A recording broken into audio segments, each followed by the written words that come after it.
দুনিয়াতে যার যা নাই সে সেগুলো পাওয়ার জন্য ছটফট করে, আর যা আছে তা নিয়ে সে সবসময় অসন্তুষ্ট থাকে। আসসালামু আলাইকুম, কি অবস্থা সবার, কেমন আছেন? আলহামদুলিল্লাহ, আমরাও ভালো আছি। একটি নতুন সকাল পাওয়া মানে নতুন একটা জীবন পাওয়া। কত মানুষ ঘুম থেকে উঠে আর এই নতুন সকালটা পায় না, তাই সবকিছুর জন্য আলহামদুলিল্লাহ। আজকে সকাল সকাল আমার ছেলেকে খাওয়ানোর জন্য আমি বাইরে চলে এলাম। সে একদমই খেতে চাচ্ছিল না, তাই চিন্তা করলাম গেট খুলে গেটের বাইরে বসে একটু খাওয়াই। কিন্তু সে কি খাচ্ছে, সে এই মাথা থেকে ওই মাথা শুধু দৌড়াচ্ছে। আমি তো তার সাথে দৌড়িয়ে পারবো না, কারণ আমি তো হাঁপিয়ে যাব। সে একবার ভিতরে ঢুকে আবার বাহিরে বের হয়, এভাবেই চলতে থাকে। আর বাহিরে এত রোদ যে আমি ঘেমে একদম একাকার। তারপরও অনেক কষ্ট করে তাকে আমি খাওয়ালাম।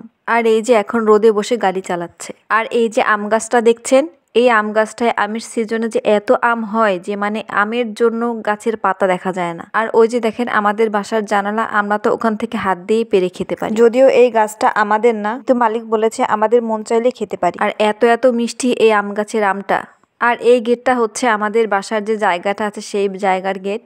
যদিও গেটটা আমার শ্বশুর লাগিয়েছে, কেননা আমরা ভিতরে সবজি চাষ করি। আর দেখেন আমার ছেলে কত সুন্দর রাস্তা সাজিয়েছে। তার দাদা এই ইটের খোয়াগুলো বস্তা ভরে গ্যারেজে রেখেছে। এখন সে বস্তা কেটে কেটে সেই বস্তা থেকে খোয়াগুলো বের করে। আর কত সুন্দর সাজিয়েছে সে।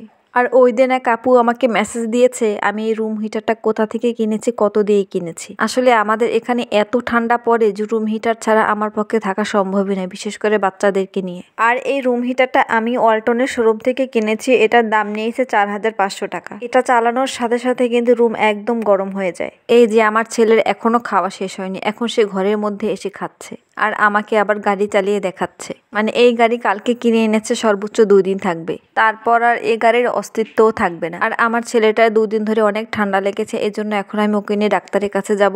আপনাদের ভাইয়া অফিসেই থাকবে, আমি ওখানেই যাব ওকে নিয়ে ডাক্তার দেখাতে। তো আমি বাবুকে নিয়ে হসপিটালে চলে আসলাম। এই যে আমি বসে আছি, আপনার ভাইয়ের জন্য অপেক্ষা করছি। আর হসপিটাল আমার বাসা থেকে একদমই কাছে, মাত্র 50 টাকা রিক্সা ভাড়া। আর এসে দেখি সব বাচ্চাদের ঠান্ডা সমস্যা। তো ডাক্তার দেখানো শেষ হলে আমি বাসায় এসেছি। এসেই আমি ধোয়া কাপড়গুলো ছাদে নিয়ে আসলাম। এখন কাপড় চোপড়গুলো আমি রোদ্রে দিয়ে দিব। বাহিরে এত সুন্দর রোদ, মাশাল্লাহ। দিনের বেলা বাহিরে গেলে মনেই হয় না এখন শীতকাল। আর এই যে জায়গাটা, একটু আগে যে আমি আপনাদেরকে গেট দেখিয়েছি, সেই গেটের ভিতরে এই জায়গাটা। এখানে আমার শাশুড়ি হালকা পাতলা সবজি চাষ করে। আর ওই যে ওইখানে আমরা ময়লা ফেলে কিছুদিন পরে পুড়িয়ে ফেলি, ওখানে আমার বাবুর সব ডাইপারগুলো জমিয়ে আছে। আর এই মাঠটা হচ্ছে আমাদের বাসার সামনে সেই মাঠ।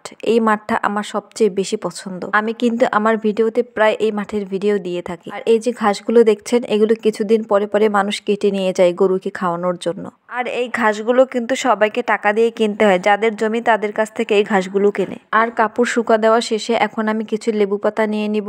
আপনাদের ভাইয়া ইদানিং বলে সে আর দুধ চা খাবে না, সে রং চা খাবে, তার নাকি দুধ চা খেলে সমস্যা হয়। তো এই জন্য ভাবলাম আজকে বেশি করে লেবু পাতা বাসায় নিয়ে যাব, ফ্রিজিং করে রাখবো। আমার তো বারবার ছাদে আসা হয় না, আর মনেও থাকে না যে এগুলোতেই 2 দিন হয়ে যাবে। আর এই যে আমার কাপড় দেয়া শেষ হয়ে গেল।